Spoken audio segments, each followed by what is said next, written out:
All right, everybody, you know the drill. It's another Thursday live stream here with the Green with Envy crew. And that, of course, is the three-man weave. Today, we're going to set you up Celtics Suns rematch from this past weekend. Devin Booker's back in the mix. A lot of stars tonight in Boston. We're going to get you set up with that. And of course, if you're joining us live here, get in the chat, bring a friend, bring some questions. It's Green with Envy. Let's lock in.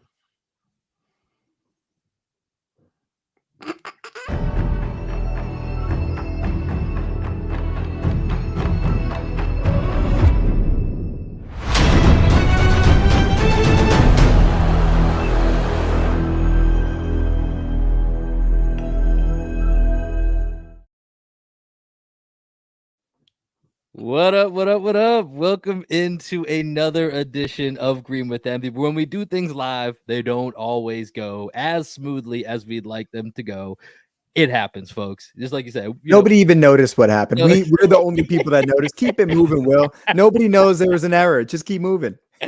Oh, that was too good. That was too good. I loved it. But welcome in here to the show. We got another episode of Green with Envy. This is your boy Will Weir checking in. How you doing? How you living? To round out the three-man weave here, we got to bring in my two compadres. First up, we got my best friend, co-host, and the coach of our podcast, the one and only Greg Manakis. What's good, buddy? Man, I'm good. We just had a Black Sheep Optimist rehearsal in the backyard. We get a show tomorrow night. South by Here in Southwest, shout out. South by Southwest, Austin, Texas. We're going to be playing at this place called the Far Out Lounge, which isn't as far as it might seem. So if anybody is in Austin, Texas, and wants to come check us out, it's a free show. We'll be on at 7 p.m. Brand new set, brand new songs. So come on out. All right. If you're in Austin, Texas, come on and join us. And also, rounding out the three-man weave here, don't adjust your TVs. That handsome stud, fresh from the barbershop. We've got the lead writer from Celtics blog. He is the leader of the Taylor gang. It's the one and only Adam Taylor. What's popping?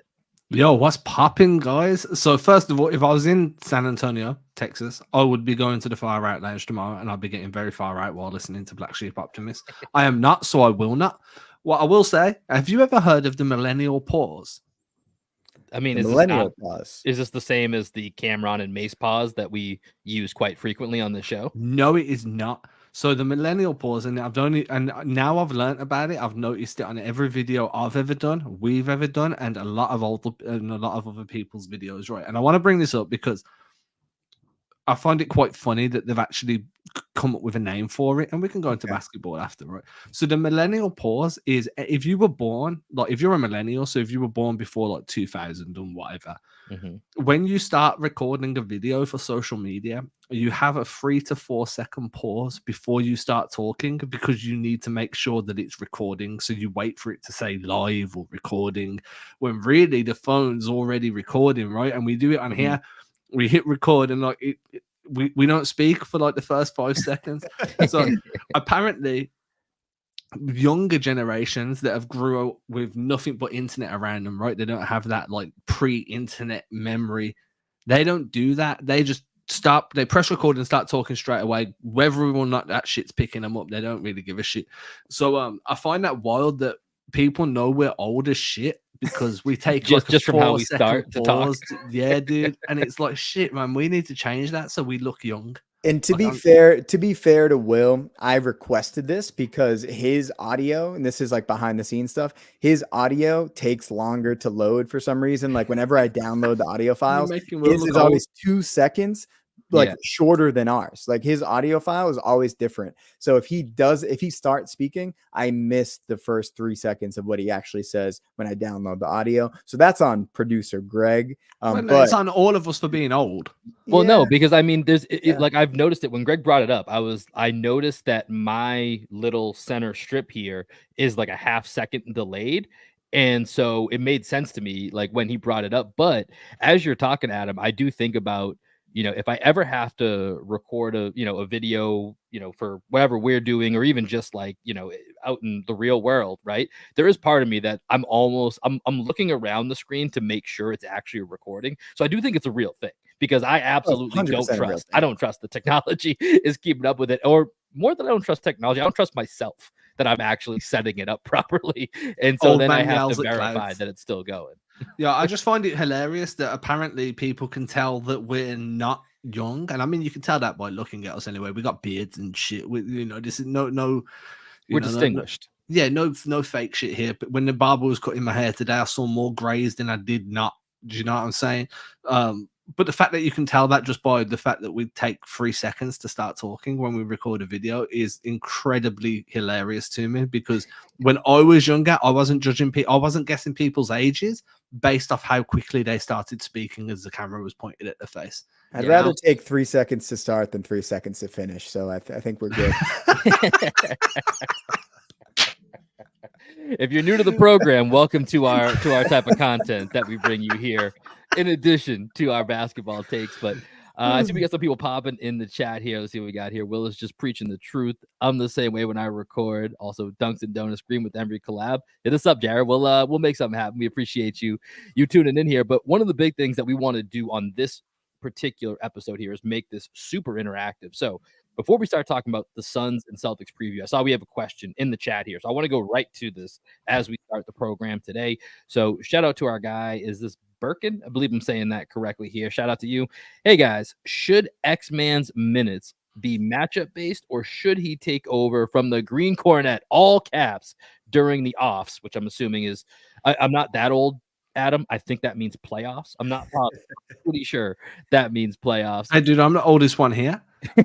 Yeah, I mean, we're all basically the same age. Let's be real. But Adam, you know what? As the elder statesman here, why don't you go ahead first and answer this question here for us? I think matchup based. I think that Luke Cornett's kind of, and if you're still watching this, Birkin, and you're not subscribed to the Celtics Chronicles, you should be, because I broke this down earlier today. Go to Celtics Chronicles and sign up. But jokes aside, when we're looking at this, I think for me, Cornet's kind of earned that role. I think that the play he's had since coming out of the All-Star break, just the diverse skill set that he's showing in terms of the way he's operating as a screen and roll guy, the way he can screen and pop and flow into secondary screens. They're using him a lot in handoff actions around the elbows at the moment, which I really like, kind of like a Bam Adebayo, but not as good as Bam Adebayo kind of DHO role.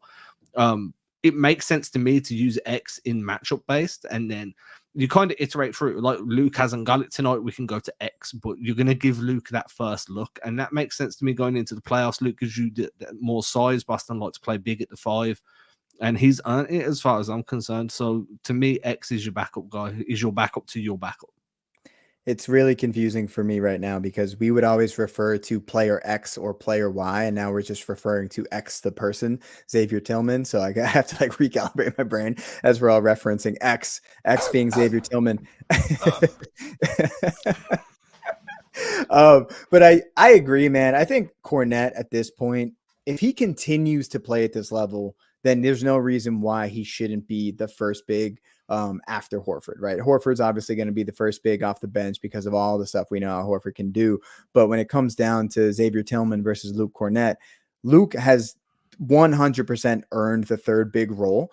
But there are going to be matchups like the game against the Cavs, when the Cavs completely exploited Cornette in his drop, and Dean Wade went crazy and hit 4 threes in the third quarter, and Joe Mazzulla didn't do shit about it, right? Or was that the fourth quarter? But Joe Mazzulla didn't do shit about it, and it's like, well, that's why you have Tillman, man. Like, bring Tillman in for that moment when Cornette. He played great in the first half. It was one of the best first halves he's played. He got exposed in the second half. There are going to be moments in the playoffs and the offs where people are going to game plan, right? And that's the difference between the regular season and the postseason, is that teams will start planning for when Luke Cornette is on the court. And he's not just going to be, oh shit, Luke Cornette blocked 3 of my shots because I just thought I could go at this goofy white guy. No, you have to actually attack his weaknesses. And that's where playoff basketball is different from regular season basketball. So we'll see if Luke Cornette can continue it into the postseason, but he definitely should get that chance.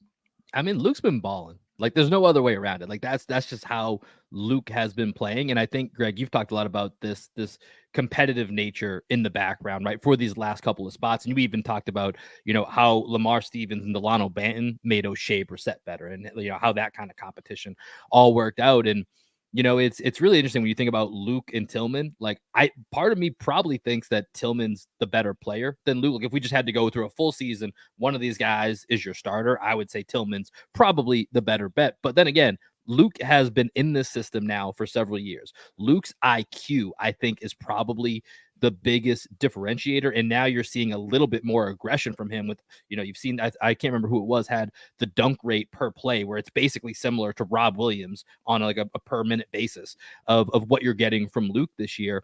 And so I think Luke's earned the right to be that main guy. But I do think when it comes playoff time, that's where Joe is going to earn his money as to where it's going to be Tillman sometimes. Greg brought up the Cavs game.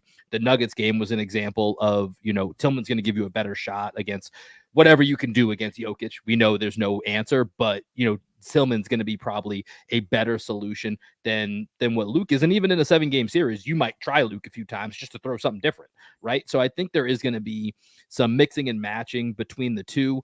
I will say I do hope that, down the stretch here, I don't want Luke to lose minutes. And I think just as we're going to talk about, KP's out again tonight as we look towards this Suns game, where if we're missing Horford and or Porzingis, and there's, only, one of the two main big guys is out, I would like to see all three guys utilized, because I think Tillman still needs some more time just with the group that he's going to be playing with in the postseason.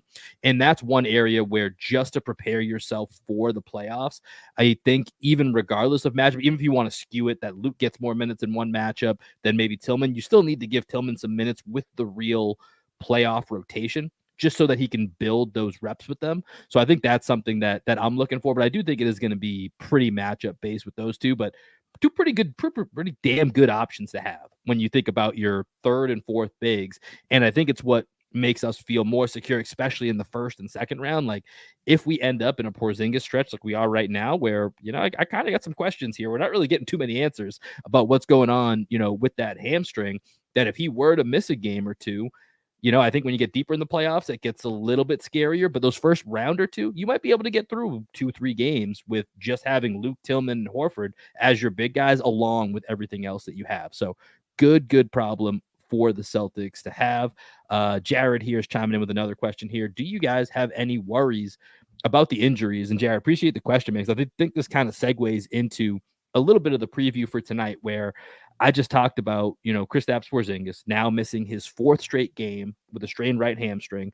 I do believe in Adam, this might have been in our Celtics blog chat that you brought this up. I think the only comment Mazzulla's had on it was when he missed the game after the Nuggets, which was, I believe, was the Suns game actually.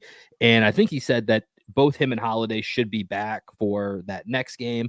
And we haven't seen Porzingis yet. So with Porzingis, I think it's always a little bit of a concern. The fact that we're not really getting many updates on this particular injury, if you've been a fan of the Celtics for the last 2 decades, I think I always think back to the KG 2009, 2010 team. I don't think this is that situation, but it's hard not to have a little bit of PTSD when it's pretty vague and there's no timelines, and you just keep seeing that player as inactive. But then again, could just be saving it up. Greg, what do you think about injuries for the Celtics? Well, I do think that the point you were making about Tillman versus Cornette, the reason we got Tillman, in my opinion, wasn't necessarily because Luke Cornette wasn't fulfilling his role. It was as an insurance big, right? That was the whole point of getting Tillman. So for this exact stretch that we're in right now, this is why we got Tillman, because the last game where Cornette started, that was a back-to-back, right? Al Horford doesn't play back-to-backs. So to have Cornette to be able to start and have Tillman come off the bench and really not miss a beat, that's exactly why you make a trade like that, because you can't necessarily rely on Keita if this is a playoff situation and, we don't have Porzingis for a stretch for whatever reason. We need to be able to trust that we have 3 bigs in our stable of bigs that we can still go to. So in terms of like, am I worried about it? A little bit, but what I like about the stretch right now is we're starting to get that proof of concept as why we traded for Tillman, and to see, okay, let's look at this as a worst case scenario stretch. Porzingis, he has a little bit of a hamstring injury. Let's just sit him down a couple more games, make sure he's 100%, because we might actually be in this situation in the playoffs. So let's use this regular season stretch to see how we would actually navigate those games without Porzingis, which in my opinion, I have no inside information. That's what I think is happening. I think they're just using this as a little bit of a test run and making sure KP is good, because he played a lot of minutes in that Nuggets game. And he's been, they've been trying to ramp him up after the All-Star break, playing him a few more minutes, and just sit him down. Let's get Xavier Tillman acclimated to the chemistry with the other guys. Yeah, I just actually threw in the chat here before you go, Adam. Just Noah Dalzell is at the game right now, and she literally has 2 videos of KP working out, and he looks pretty fresh. So I do think leaning that way is probably accurate. But Adam, your thoughts?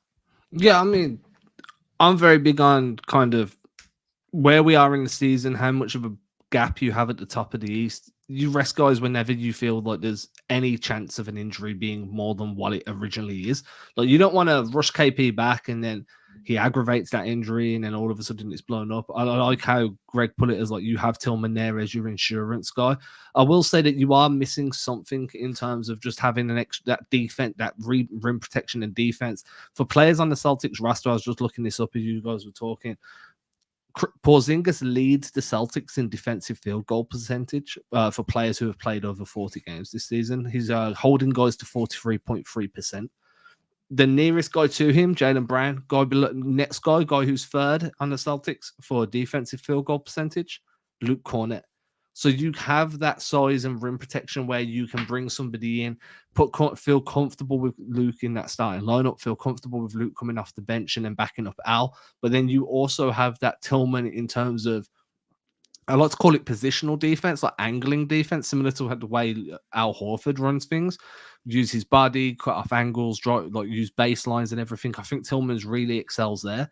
So I'm not concerned about injuries because the depth is there. And I understand a lot of people were kind of very big on adding an extra big just because they wanted that depth behind Luke. They wanted that optionality. They didn't feel Luke was the guy for certain matchups. I've seen people since say that maybe they need to give Nemi a contract as well. I'm just like, no, that doesn't make sense to me. But in terms of concern, my concern in injuries are always going to be there in the postseason. I think that, the healthiest team is usually one of the most successful teams. And that's not going to change for this Celtics roster just because it's stacked. So, yeah, I am concerned, but I'm not panicking at the same time. Yeah, I think that's probably the right way to look at it. I mean, we saw what happened when Giannis goes down for the Bucks in that first round series against the Heat. That changes everything. They were completely healthy, though, going into that series. So it's always going to be a concern. I think, as you guys have pointed out, it's hedging your bets against the areas that you can see where there might be some vulnerability. I think the Celtics have done a really good job of that. And like I said, I think for the first 2 rounds, even if they were to incur some type of injuries in the front court, they can probably overcome those. I think once you start to get to the conference finals, now you're in a real world of trouble depending on what the matchups are and who you're playing against if you don't have all your top guys, because that is the biggest differentiator for this team, is that top level talent. But with that, let's transition a little bit to Celtics Suns tonight. Because speaking of top-end talent, this is one of the matchups with the most top-end talent that you're going to find in the entire league. No Kristaps Porzingis, so it lowers it a little bit, but there was no Devin Booker on the Saturday night game in Phoenix. Celtics win 117-107. Devin Booker is back in the lineup. As far as I know from what I've seen today, should be expected to play. Should have all 3 of the Suns' big 3, Bradley Beal, Kevin Durant, and Devin Booker playing. So without Kristaps, this is going to be a pretty interesting challenge for the Celtics. The Suns, their biggest issue is just not enough continuity throughout the season. I don't know how many games this big 3 has played. It's more than the James Harden, Kevin Durant, and Kyrie Irving big 3. So there's at least that for KD. Doesn't have to have that exact same comparison, but with the 3 of them in the lineup, I know I don't have the numbers in front of me, but I know the numbers are pretty good for this team. When you they're have like 14 and 9. Yeah, it's pretty solid with those 3 guys in there. And of course, there's a high ceiling to having those 3 guys available. We saw Kevin Durant go off for 45 points on Saturday night when the Celtics were able to pull that out. But Greg, let's start with you here. What are you looking for tonight in this match, or what are you most interested in watching for? Man, I mean, I think anytime, and this kind of goes to Birkin's second comment in there, I'm going to put that up there right now.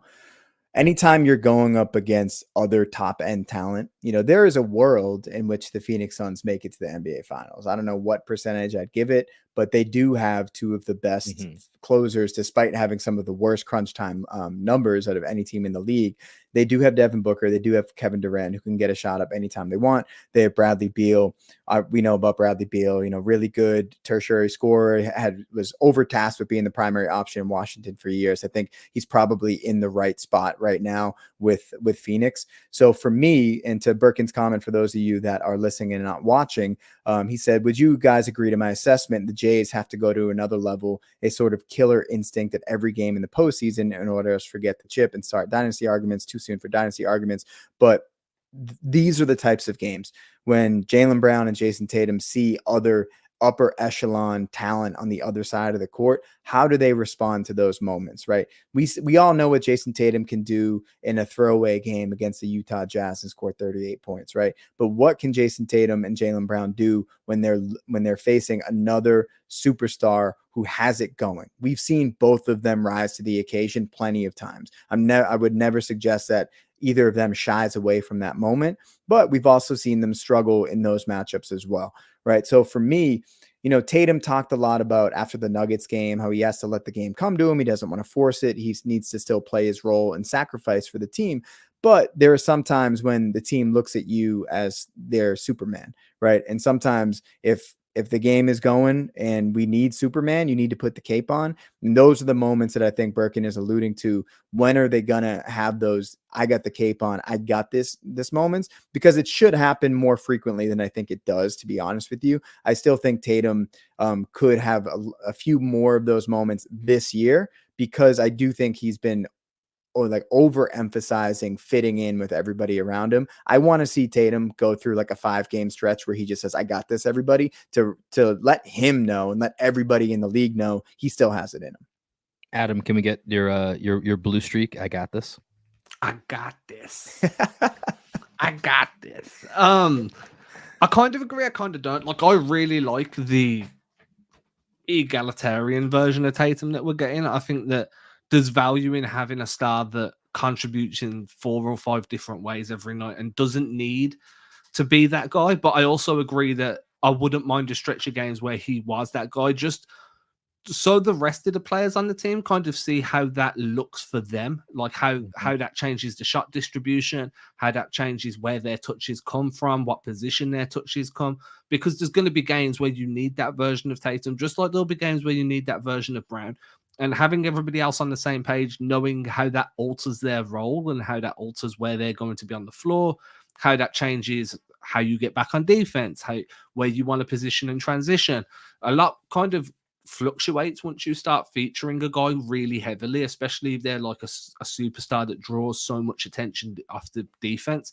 So I wouldn't mind seeing that just in stretches. Doesn't need to be a game for me. It could just be a quarter, maybe a half. Just see how that works. Now, I know coming into this discussion, you said we didn't have many numbers in front of us for the Suns, like big 3. So I got some. So Phoenix have played with Book, Beal, and Durant on the court at the same time, excluding garbage time minutes, which there isn't really going to be any because it's a superstar trio. 993 possessions on the season. That's just a shade under or a shade over half of what Boston have had with Brown, Tatum, and KP. So in those 993 possessions, they're outscoring teams by 10.5 points per 100, which roughly 100 possessions to a game. So they're outscoring teams by 10.5 points. They're middle of the pack defensively, 115.8 points per 100 they're giving up. So obviously that doesn't matter when you're putting up 126.3. So it's exactly what you'd expect, right? Really difficult to contain offensively. Really, really, I wouldn't say easy, but there's not much resistance scoring on them. Then if you want to flip over to the Celtics, 1,742 possessions with KP, JB, JT, outscoring teams by 14.6 points per 100 possessions. The difference is they're an elite defense when those 3 are on the floor as well, holding teams to 109.5. That's the biggest swing factor for me right now, is a lot of these other like star trios. Like you could say the same for the Clippers. I'd have to pull the numbers, but I'd assume Boston are better as a 2-way team now because Kawhi's just older, PG's older. I may be wrong. But I feel very confident about Boston's kind of trio and the way they play 2-way basketball. And this goes back to having that egalitarian version of Jason Tatum, that featured scorer, like, you know, play finisher Jaylen Brown. Everyone's role is so defined but so diverse at the same time that I wouldn't want to go too heavy on featuring a guy and taking away from what they do as a unit. Well, I think, you know, with the featuring, what I kind of want to see just a little bit more, we saw in the last game, especially with KP out, is them spamming some more actions, some more two-man actions with Tatum and White. You know, Will and I talked about this on the last post game, where I just want to see, you know, and I saw you, I think it was you, Adam, you tweeted about how Tatum was really good as a screener in that game. I want to see more two-man action between Derek White and Jason Tatum, because Tatum, we all know he can put the cape on and just go ISO and take over a game, but he is so effective as a screener. You know, a significant amount of them might be illegal screens where he just like two-hand shoves people, but he does a really good job of creating space for the ball handler, rolling into the short roll or popping out off of that screen. So I want to see Tatum unlock, yes, with the ball in his hands, but also in that two-man action with White as the screener and Tatum as with White as the ball handler and Tatum as a screener. White's assisted Tatum on 66 assists this season, totaling 162 points, just so we can put some numbers to why that would work. He's only assisted one player more. Any idea who? Derek White has assisted one player more than he has more frequently. More frequently. KP?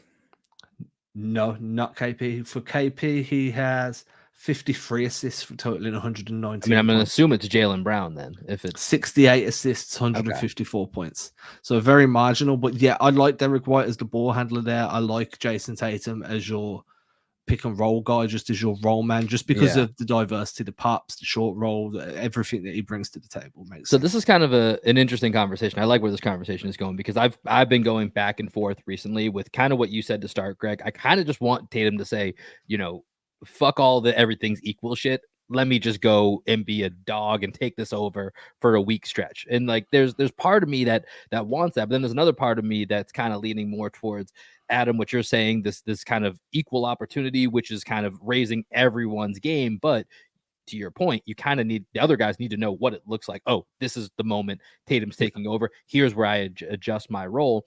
And you said something that jumped out to me, Adam, like kind of, I'm trying to think of the word that I just lost the words that you used. I think defined and diverse at the same time. Like your roles are defined, but they're diverse at the same time, which is somewhat of a contradiction, right? Like that's hard to. It's really weird, right? But to me, that's fluidity. Yeah, that's fluidity. And like, isn't that what Mazzulla's been preaching about? Wasn't that the whole reason he wanted them to be very soccer-esque? Whereas you've got a very defined role, but that definition sits within a very broad spectrum. So everything's fluid, right? Some minutes it's going to be constrained, some minutes are going to be open. Sorry to cut you, but that's kind of how I envision it. Kind of like what's something that does this all the time? Like a heart, I guess. You know what I mean? Like, an accordion? Like an accordion. Accordion. There we go. Yeah. That's a good way to think of it. But no, I mean, a lot of. Yeah, I didn't know where that was going for a second. I was like I hope we come up with the description. Yeah, like a jellyfish. I like that, like an amoeba. But I've been thinking about like what you just mentioned there, Adam, when it comes to people thinking about or discussing the Celtics kind of crunch time offense. And the fact that it's so diverse, we haven't defined it in that specific moment. And I think sometimes that's one of our biggest strengths, but maybe sometimes it's our biggest issue, is that we don't have it defined, because we can be so diverse and that's what we should be doing. But then we try to define it and we take away that diversity. If you're still following this, please jump in, because I'm confusing myself as I'm talking about it. But it's this weird conundrum that the Celtics find themselves in. And as much as we want to say Mazzulla's got to figure it out, I do think a little bit of this has to be on the players in that moment, being able to kind of solve that Rubik's Cube in the moment. And that's just really tough to do. So it's one of your strengths, could also be one of your biggest weaknesses at the same time. I think that when you get down into like crunch time, and there should be a completely different hierarchy. I think that having end of game scenarios where we move away from that fluidity and into a little bit more of like a hierarchical, however you pronounce that. Yeah, hierarchical approach makes more sense to me, to be like, right, if you're within 15 points in the final 4 minutes, forget everything else. We feed Tatum.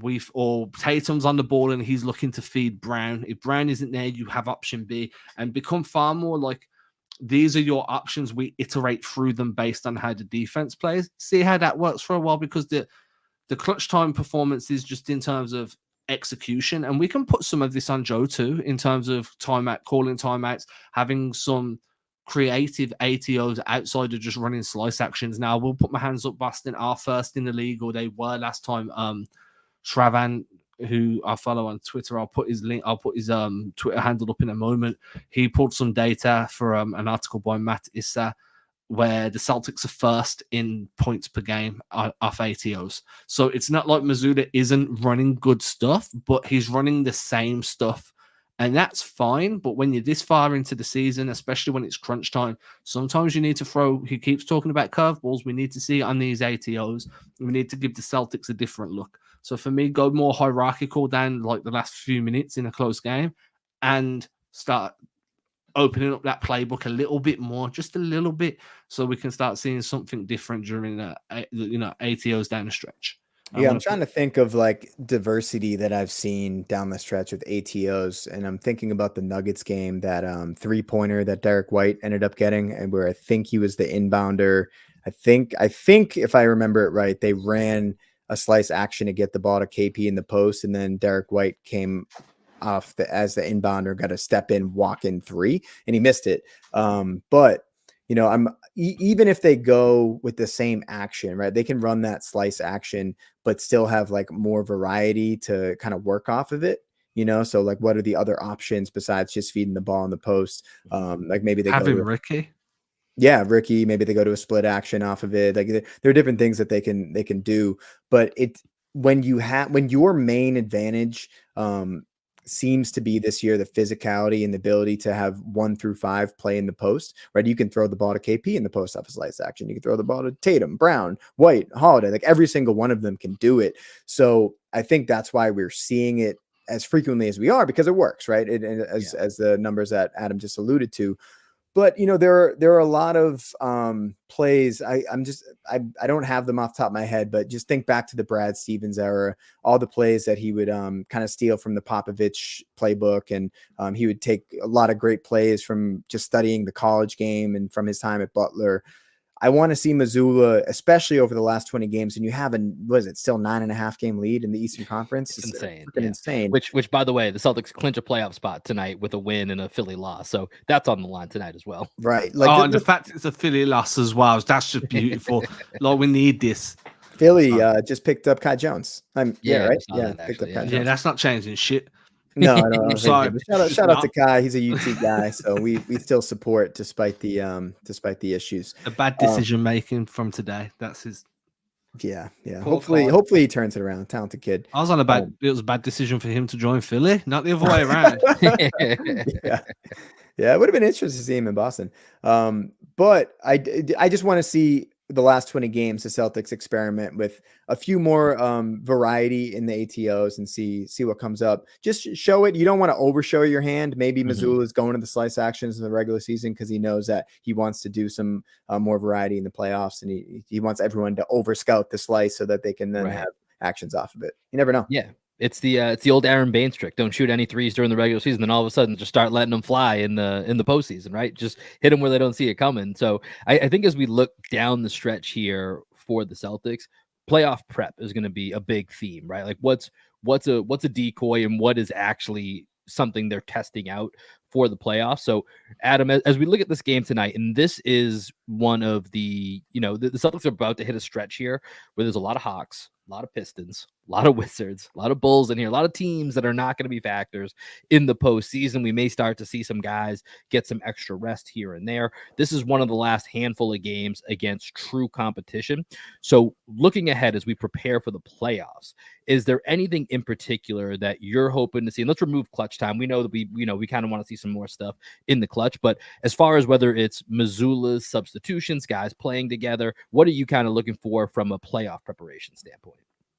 It's tough, right? Like, part of me is like, from a coaching standpoint, start iterating through the stuff that's worked this season, tighten it back up. We've started to see that they're running more empty side stuff. They didn't do that through the middle of the season, but they did it heavily to begin the season. So they're just iterating through, just tightening things up. I wouldn't mind seeing some different substitution patterns. I wouldn't mind seeing them bring guys in earlier or take guys out a little bit later, just to kind of get a feel for how that's going to look in the playoffs when you've built a lead early and you're trying to sustain it going into like halftime or something to keep momentum, or you're down early and you're trying to throw some energizers in there. Maybe you play a Brissett a little bit more. I feel like O'Shea is going to have a role to play during the postseason as a spot guy. Just like, hey, we're down 10.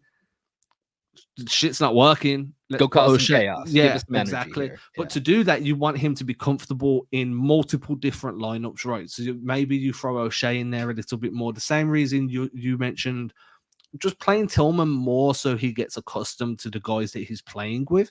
Like that's going to be a big thing for me. And then minutes management, I don't want to see the stars playing heavy minutes. From the moment you secure your seeding, that should be it for me. You're not shutting guys down, but it's very minimal. People are still paying to come and see these games, so you should still put your best players on the floor, but they don't need to be on the floor for as long. And they definitely don't need to be giving like 110 when you secured it. So for me, it's just about managing the guys that you've got, going back over the stuff that's worked, trying a few things that didn't work early in the season that might work now because you've got more continuity within that roster, and then just toying with some substitution patterns and just getting your last bit of data right. How does this combination work? How does that combination work? What happens if I pull two guys out of this combination and inject these two? Oh, it didn't work. Cool. I didn't plan on doing it anyway, but I might as well have tested it. You know what I mean? Just Right. get as And much data. I think the position that the Celtics are in, being as far up in the Eastern Conference as they are, with the pretty weak schedule that they're playing the rest of the year, you can almost look at a lot of these games as scrimmages and as data collection, and then hand pick your games that you want to maybe overtax some of your stars. Right? You got that Thunder game. You got, I think, 2 games left with the Bucks. It's either 1 or 2. Yeah, 2. No, it's 2 games. The last one is like the third to last game of the year. So you're not going to do it in that game, but maybe the upcoming game with the Bucks, you go all out and you treat it like it's a game 7, very similar to how they treated the Nuggets game, right? Where they shorten the rotation or overtax some of their guys. Porzingis ends up with a hamstring injury because of it. But like, I think that's the luxury that the Celtics have. And I totally agree that we do need to start seeing some other variations of substitutions like Brissett. Shout out to Birkin in the chat real quick. He just referenced PP, Peyton Pritchard, and talking about how he reminds him of Van Vliet. That was always my comparison. First time I saw Pritchard play, I said his ceiling is a Fred Van Vliet if everything goes right for his career. Van Vliet's exceeded all expectations of what people thought he was going to be as a player. So kind of like the initial expectations for Van Vliet. That's what I see with Pritchard. But I was thinking one guy that I don't actually believe this, but one thing I wanted to ask this question: is there any world in which the Celtics regret not at least giving Jordan Walsh some minutes in the regular season for this particular postseason run? Is there any world? I don't think there is. It's not something I'm really losing sleep over, to be honest. Yeah, it's a red shirt season. You're learning just as much training with these guys behind the scene and watching how they play from the bench. I'm cool. I'm completely fine with this. Yeah, I mean, I think it's one of those things where, let's say the postseason, some horrible, events happen that no one could have ever predicted. And you're like, well, see, this is why you wish you had, like, maybe we'll get, I don't think I could even ever get there. Like, if that type of colossal events happen, like, we weren't going to do anything anyways. And Jordan Walsh wasn't going to save that. So I don't think for me, that's really going to be much of a worry. But one thing I want to hit on just while we're here talking about minutes, something that I think stood out in Greg, you kind of talked about it a little bit.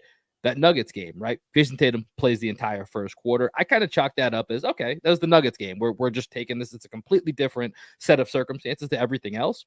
Well, he played all 12 minutes again in the first quarter against the Jazz.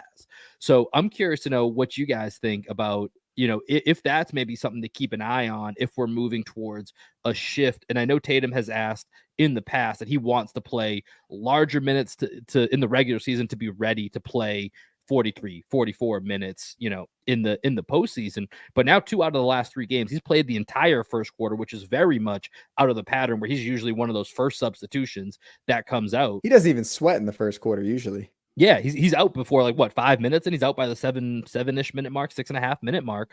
So I'm curious what you guys think about 2 out of the last 3 games. Now that it's not just the anomaly of the Nuggets game of Tatum playing the full first quarter.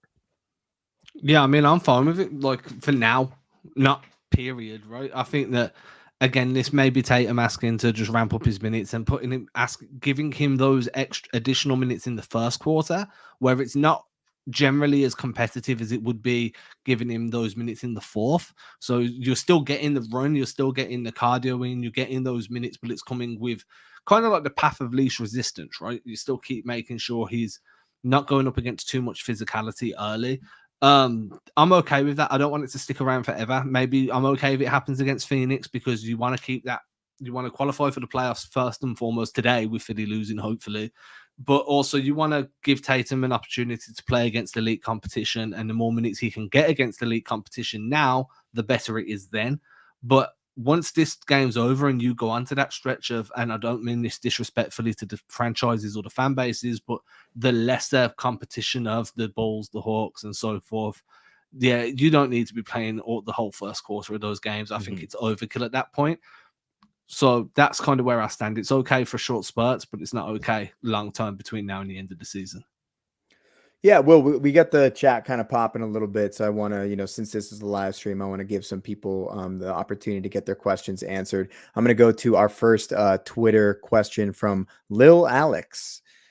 What about the double big with Derek or Drew on the bench for certain matchups like 2022? So, Will, I'm going to play host and kick it to you. What are your thoughts on the double big lineup?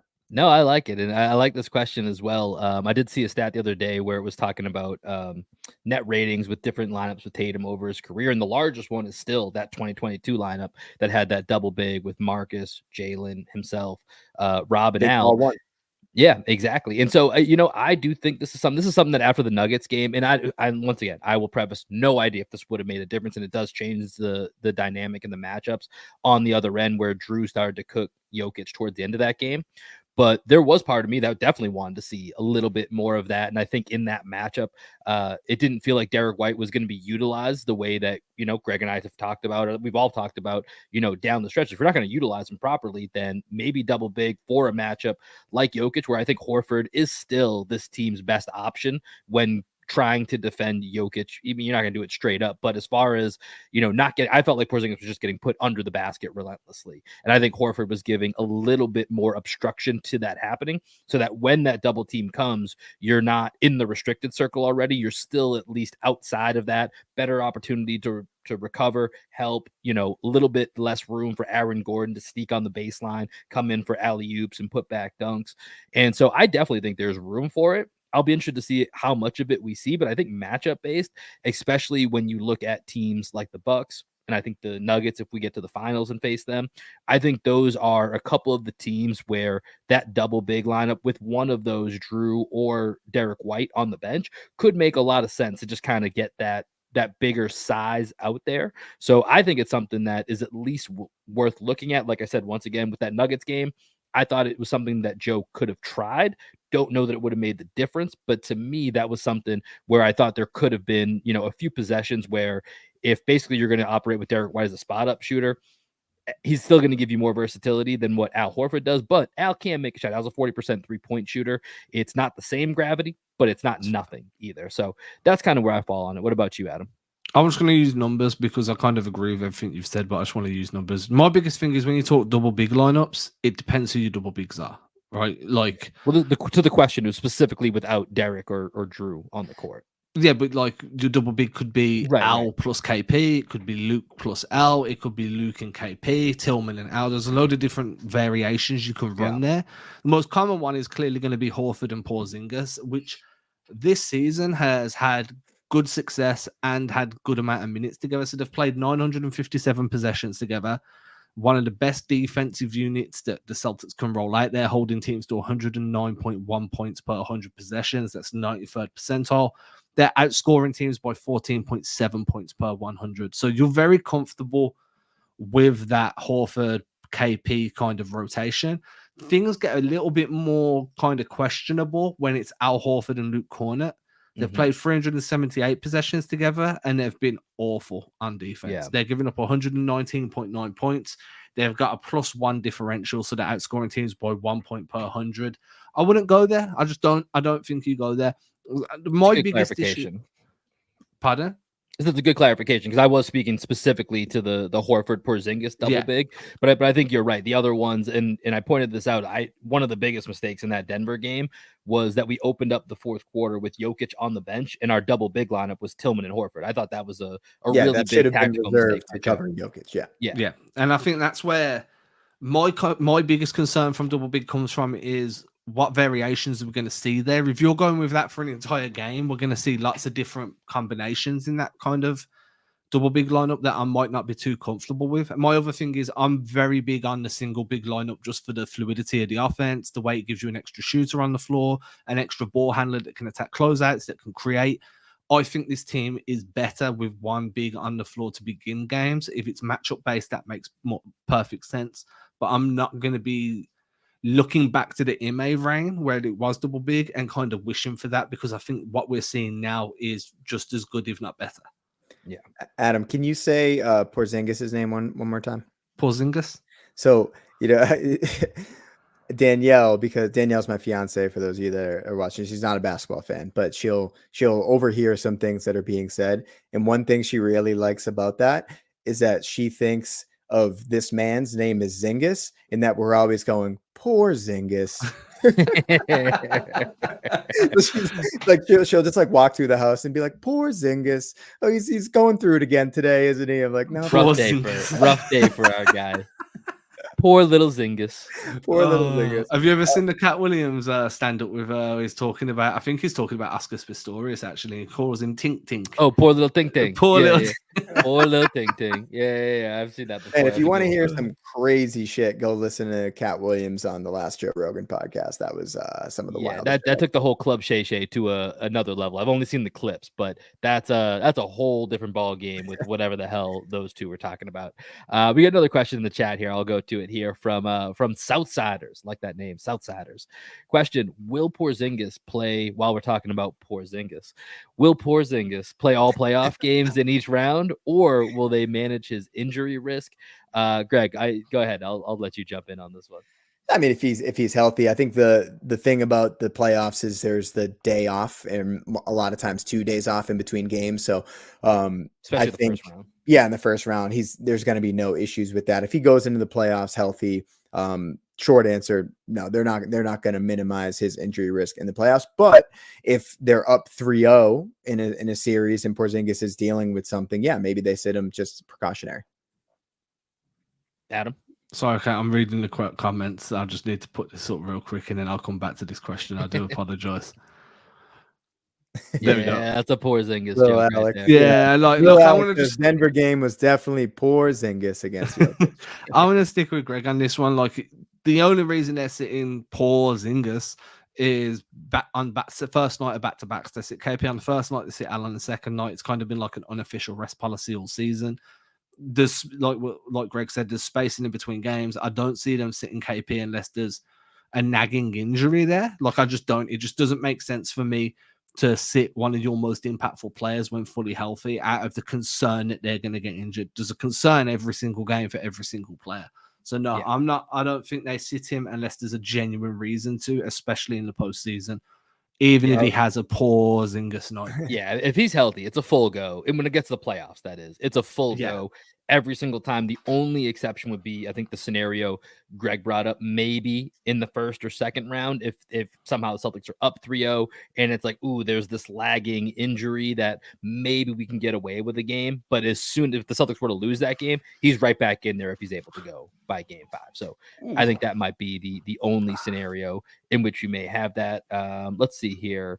We got a couple questions that are basically the same variation about that it pertains to tonight's game. Yeah. And I want to answer some of those. Can we go yeah, to Nicholas? Because I don't think yeah, we've so I'm gonna pull answered up here. Nicholas's. Yeah. So I got Nicholas here is talking about good defenders on Boston, but good enough to cover the Suns' big three one-on-one. A few others in here referencing them trying to stop Bradley Beal as being that third member. So I think maybe the best way to kind of look at this is Greg, no Porzingis tonight, specifically on the Suns' big three. How do you see those matchups shaking out, at least at the start, anyways? I think Holiday is kind of tailor-made to guard Booker. I would probably have White on Beal, and then maybe even have. I mean, I know Tatum has had success against Durant in the past. He didn't have much success in the last game. Jalen's been up for all of these matchups, so maybe Jalen says like, "I want to guard Booker" or "I want to guard Durant." He scored That's a 45 fun points one. against us last time. But I would personally, I would really like to see Jaylen Brown try to lock down either Booker or Beal, because Booker, I think a lot of people would just say, is a better player than Jaylen Brown. I think we would probably agree with that as well. But I like when Jaylen takes that personally. And then, there were all those rumors about the Celtics wanting to go after Bradley Beal, and Jaylen Brown's name was always the name that came up. I felt like in the last game against the Suns, Jaylen was like, listen, man, I'm going to take you, Bradley Beal, into the post and show you that you can't hang with me. He bullied Bradley Beal. Bully ball, baby. I'm Bully ball. loving the JB. I want to see that on the defensive side of the ball too. But I think, with Devin Booker, he's so good at getting into the mid-range and snaking the pick and roll and just finding his spots. The best guy on the team to cover that's Derek White, right? He can contest from behind and chase. So I think Derek White might actually, as I'm just like talking through everything right now, I think Derek White might actually be the guy to guard Devin Booker. I like Derek White guarding D-Book. That's who I've got down. So I'm going to go with what I'd expect to see, or what I hope to see. Not expect, but what I'd hope to see. I'd like Drew cross-matched with Nurk, so you can attack the switch and get another mobile defender on there. Again, we're iterating through things that worked earlier in the season. So Drew cross-matched with Nurk, D White on Book. I'd like Brown on Beal, just because you can Brown's explosive enough and athletic enough to stay in front of stay in front of Beal. And then if there is a pick and roll where you force a switch, all of a sudden you've got Drew guarding Beal, which is perfect anyway. And then keep KD and Tatum matched up, just because I'm here for the vibes, baby. And I want a few games, a few possessions where Tatum just puts the clamps down. Like, yo, I did this to you and sent you out of Brooklyn. Now I'm doing it again. Where are you going to go now? Where's next on your little map of teams? You know what I also like about all the matchups that you just put out there, Adam? And this is something that I felt like was very apparent in the Nuggets game, where the Celtics just could not match up in transition because of all the cross matching. I feel like this is a game where the Celtics could really exploit. Like if Jaylen Brown covers Bradley Beal, for example, now Bradley Beal might have to cover Jaylen Brown on the other end, and then we take him into the post, right? So those cross matches in transition, I think, are one of those kind of like uncharted territories in like the analytics community. I don't really see many people talking about like manipulating cross matches in transition to get good offense. So that's something that I'd be interested to see when the Celtics match up. How does it affect the cross matching on the other side? That's a good call. And I also like to the point of, if we do get to, and this is kind of going back to an earlier question, right? That killer mentality, that alpha mentality, like Durant, like Tatum guarding Durant and JB guarding Booker. Like, I do kind of like the idea from just a competitive standpoint, right? Yeah. Like, we're going to take our two best guys and lock down your two best guys. We've seen Bradley Beal as the best guy. Good luck. That doesn't usually work out very well for teams. So good luck with Bradley Beal now being your best guy. If they can, now then again, I think Durant and Booker specifically, and Beal is basically in this category as well. There's not really a stopping or shutting down of these type of guys. It's slowing them down, making their life more difficult, because I mean, Durant was insane in that last game, and he made some crazy tough shots. Like, I didn't think the Celtics defense was that bad in that game, and Durant, I think it was like 18 of 26, just absolutely like peak Durant performance in that game. And both him and Booker are capable of doing that, and Beal to an extent as well. I mean, the guy averaged 30 points, I think 3 years ago at this point. Now it's a few years ago, a few injuries ago, but these are going to be guys that you look to contain, not necessarily stop, and it's going to be a kind of team effort. But I do like the idea of, Greg, when you said Jaylen Brown versus Booker, and I'm thinking a lot of Jaylen Brown's statement moments as far as him trying to make his case for all defense. We think of his play against Curry recently. We think of his play against Jamal Murray at the end of the game. It's been against guards that are different than Booker, but Booker handles the ball a lot for this team. He is basically the point guard for this team. So if that's going to be the point of attack, that might be the area that we see Jaylen Brown and step up, and could be a really fun area to watch in this game tonight. Let me see here. Looking through the chat here. Any questions that we've missed so far? I think we hit everything. I think that's a pretty good one to end it on. There's a Suns Celtics preview. But the chat was popping today. I love seeing the chat. This is fun. I appreciate all you guys for jumping in here. Like I said, every Thursday we're doing this, guys, all the way through the end of the season, into the postseason.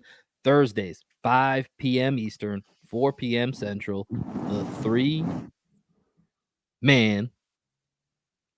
Dude, it's really hard to get that shit straight. It's really hard to do that.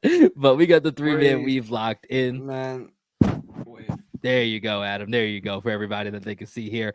We appreciate y'all rocking with us here. Greg and I will be back after the game tonight. We will have a post-game live for you, and then we'll be back later this weekend with more content. Greg, Adam, any final thoughts here before we hit them with a little South by Southwest special? No, I think Celtics. So predictions, real quick. Predictions. Celtics win tonight? Adam, I'll let you go off first. Celtics win by 8. I'll give you Celtics tonight, 126-114. I think the Celtics are better than the Suns. I think the Celtics win by 15 tonight. Yeah, I just don't believe in the Suns defense, man. How much did you say? 15. By 15. Okay. All right. We got 3 for 3 here. Celtics over the Suns tonight.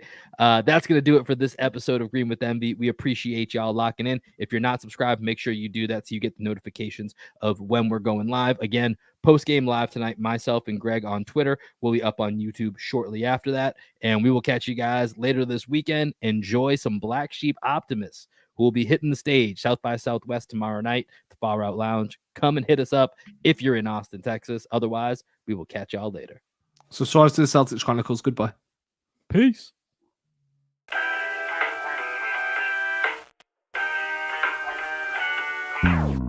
time I get this high, I lose my mind. It don't take much no more until I hit the floor. Every time I get this high, it's you I find. It don't take much no more until I'm at your door. You cut me to my core, baby. What can I say? You got me on the floor, you know I came to play. I know I shouldn't, but you seem to take my pain away. And every time I score, Jason Tatum fade away. I close my eyes and I'm floating your river. I call to see if you open, you know I hope you deliver. Every time you're getting close, I still be sick with the shivers. But there's nothing like that first time. I still remember the first time I saw you. You were